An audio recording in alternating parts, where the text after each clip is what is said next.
परिचय। आमतौर पर आंकड़े तालिका के रूप में भी दिखाए जा सकते हैं।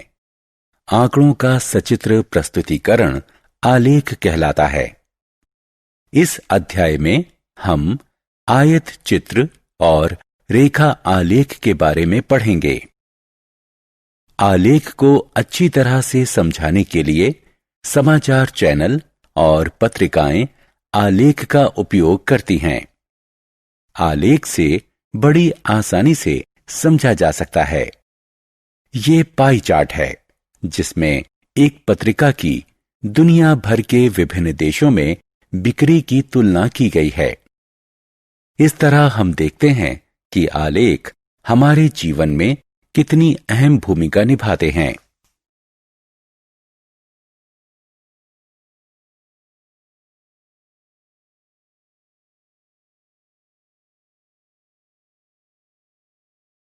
उद्देश्य। इस पाठ के अंत में आप निम्न करने में सक्षम हो जाएंगे: दंड आलेख खींचना, दिए गए आंकड़ों की पाई ग्राफ से प्रस्तुति करना, आयत चित्र खींचना, रेखा आलेख खींचना, आलेख पर बिंदु अंकित करना, आलेख की मदद से कुछ समप्रायोगिक समस्याओं को हल करना।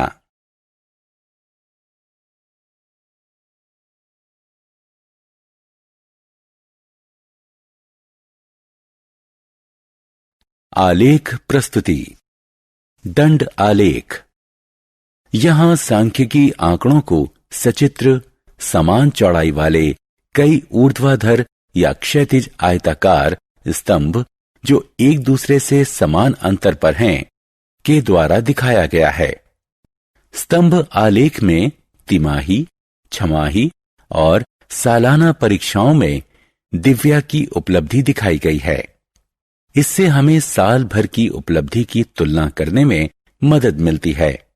उपरोक्त आलेख से हमें मालूम हुआ कि दिव्या के कुल प्राप्तांक में बढ़ोतरी हो रही है, जिससे पढ़ाई में उसकी प्रगति पता चलती है।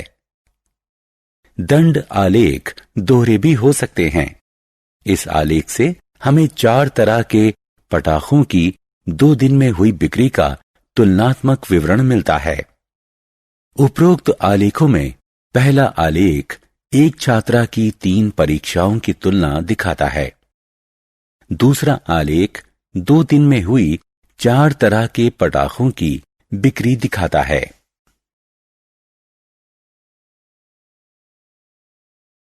वृत्त आलेख या पाई ग्राफ। वृत्त आलेख का उपयोग किसी भी समूचे वृत्त के हिस्सों की तुलना के लिए किया जाता है। समूचा दिखाने वाला वृत्त वृत्त आलेख या पाई ग्राफ कहलाता है। 2008 के दिसंबर महीने में रामू ने अपना मासिक वेतन 7,200 रुपए विभिन्न वस्तुओं पर खर्च किया। आयत चित्र। आयत चित्र आवृत्ति वितरण की रेखा चित्रीय प्रस्तुति है, जिसे आयतों के रूप में दिखाया गया है, जिसमें आधार पर कक्षा अंतराल हैं और ऊंचाइयां आवृत्तियों के अनुपात में इस प्रकार दिखाई गई हैं कि किन्हीं 2 आयतों के बीच कोई दूरी नहीं है। नीचे दिखाई गई तालिका में एक प्रवेश परीक्षा में 100 छात्रों के प्राप्तांक बताए गए हैं।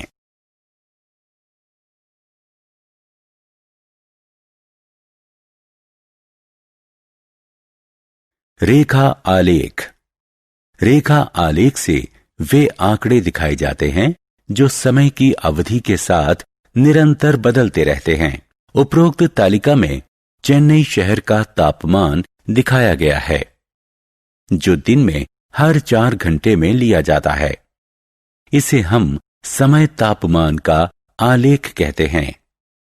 क्षैतिज अक्ष रेखा एक्स अक्ष तापमान लिए जाने का समय दिखाती है। ऊर्ध्वाधर रेखा यानी वाई अक्ष तापमान दिखाती है।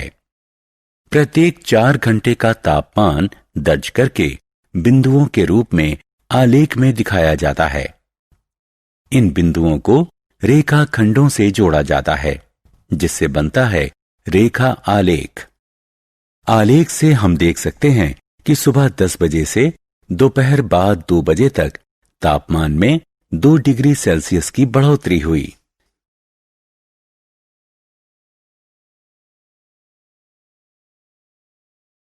उदाहरण, यह एक साइकिल सवार का स्थिति समय आलेख है। आलेख में उन पलों का समय दिखाया गया है जब साइकिल सवार ने अनदेखी होने पर अपनी गति बदल दी। आलेख देखकर हम उस एक पल में साइकिल सवार की स्थिति का पता लगा सकते हैं।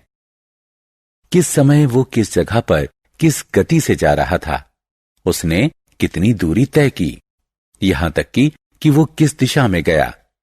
इस तरह खंड ए बी से हमें पता चलता है कि साइकिल सवार ने 5 मीटर प्रति सेकंड की गति से 20 सेकंड में 100 मीटर की दूरी तय की।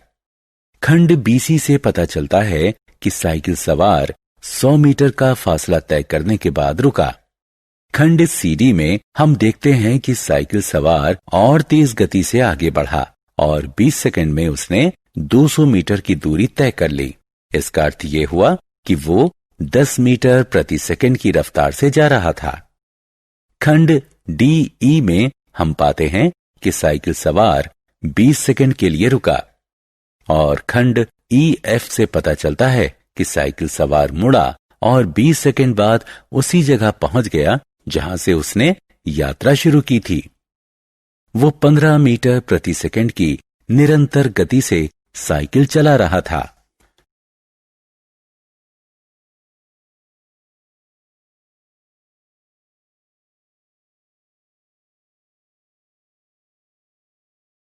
निर्देशांक।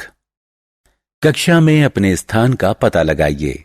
इसके लिए आपको 2 संख्याएं चाहिए, एक तो पंक्ति संख्या और दूसरी स्तंभ संख्या। उदाहरणार्थ 3, 2 यानी एक आलेख पर बाएं किनारे से 3 इकाइयां और नीचे के किनारे से 2 इकाइयों पर अंकित हैं। आलेख पर हम x और y अक्ष बनाते हैं और फिर आवश्यक बिंदु उस पर अंकित करते हैं। 3 कहलाएगा बिंदु का x निर्देशांक, 1, 2 है बिंदु का y निर्देशांक। हम कहेंगे बिंदु के निर्देशांक हैं 3, 2। हमेशा पहली संख्या x निर्देशांक को दर्शित करती है और दूसरी संख्या y निर्देशांक को।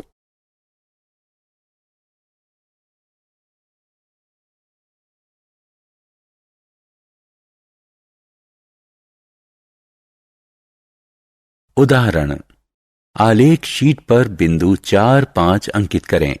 क्या ये 5, 4 के समान ही है? हल, एक्स वाई अक्ष का पता लगाएं। O 0, 0 से शुरू करें। पहले 4 इकाइयां दाएं ओर चलें, फिर 5 इकाइयां ऊपर की ओर। हम बिंदु 4, 5 पर पहुंच गए। आलेख पर बिंदु 4, 5 और 5, 4 भिन्न बिंदु हैं। रेखा आलेख। एक आलेख में जो कि अंकित बिंदुओं को एक रेखा में मिलाते हुए तैयार किया जाता है, रैखिक आलेख कहलाता है। अनुप्रायोगिक समस्याएं। दैनिक जीवन में हम सुनते रहते हैं कि विश्व में ईंधन की कीमतें बढ़ने से पेट्रोल की कीमत बढ़ जाती है। अगर पेट्रोल का उपयोग कम किया जाए तो बिल की राशि भी कम रहेगी। इसका अर्थ हुआ कि एक मात्रा का दूसरी मात्रा पर असर पड़ता है। पेट्रोल का बिल पेट्रोल की मात्रा पर निर्भर है। हम कहेंगे कि पेट्रोल की मात्रा स्वतंत्र चर है और पेट्रोल बिल की राशि उसका आश्रित चर है। ऐसी राशियों के संबंध को हम आलेख द्वारा भी प्रदर्शित कर सकते हैं। उदाहरण, मात्रा तथा मूल्य। नीचे दी गई तालिका चावल और उसके मूल्य की मात्रा बताती है। ये आंकड़े दिखाने के लिए आलेख तैयार करें। चावल की किलोग्राम संख्या को x अक्ष यानी क्षैतिज अक्ष पर एक इकाई बराबर 5 किलोग्राम से चिन्हित कीजिए। चावल के मूल्य को वाई अक्ष यानी ऊर्ध्वाधर अक्ष पर एक इकाई बराबर 100 रुपए से चिन्हित कीजिए। बिंदुओं को अंकित करें। 10, 300, 15, 450, 20, 600 और 25, 750। बिंदुओं को जोड़ें। आलेख मूल के बीच से गुजरेगा। मान लीजिए हम 17 किलोग्राम चावल का मूल्य जानना चाहते हैं, तो क्षैतिज अक्ष पर 17 ढूंढें। फिर 17 से गुजरते ऊर्ध्वाधर अक्ष का अनुसरण करें जब तक कि वो आलेख P पर ना मिल जाए। P से एक क्षैतिज रेखा लें और 475 पर ऊर्ध्वाधर अक्ष से जोड़ दें। ये मिलन बिंदु 17,475 आपका उत्तर है।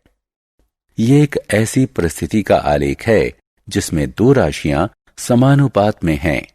ये आलेख हमेशा रैखिक ही होगा। उदाहरण, मूल और साधारण ब्याज। एक बैंक वरिष्ठ नागरिकों को उनकी जमा राशि पर 11% साधारण ब्याज देता है।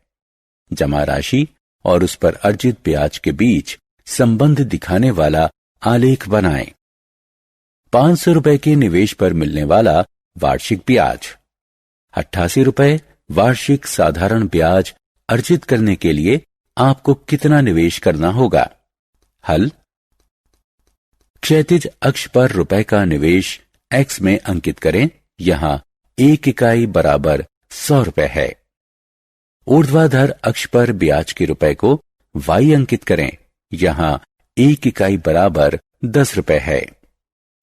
बिंदु 555, 666, 777, 888, 999, 1110 अंकित करें। अब इन बिंदुओं को जोड़ दें। 500 रुपए x अक्ष पर हमें मिलेगा 55 रुपए ब्याज y अक्ष पर। y अक्ष पर 88 रुपए होने पर जमा राशि होगी 800 रुपए x अक्ष पर।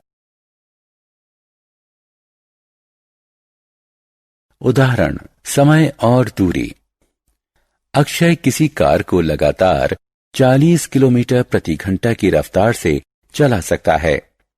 इस स्थिति के लिए समय दूरी आलेख बनाएं। इससे पता लगाएं 160 किलोमीटर की दूरी तय करने में अक्षय ने कितना समय लिया। 2.5 घंटे में अक्षय ने कितनी दूरी तय की। हल। इन राशियों से हमें निम्न तालिका प्राप्त होती है। पैमाना x अक्ष 1 इकाई बराबर 1 घंटा, y अक्ष 1 इकाई बराबर 40 किलोमीटर। क्षैतिज अक्ष समय दर्शाते हैं। ऊर्ध्वाधर अक्ष दूरी दर्शाते हैं।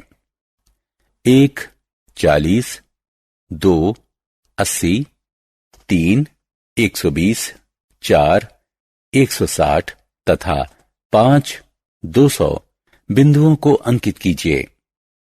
बिंदुओं को मिलाइए, हमें एक रैखिक आलेख प्राप्त होता है।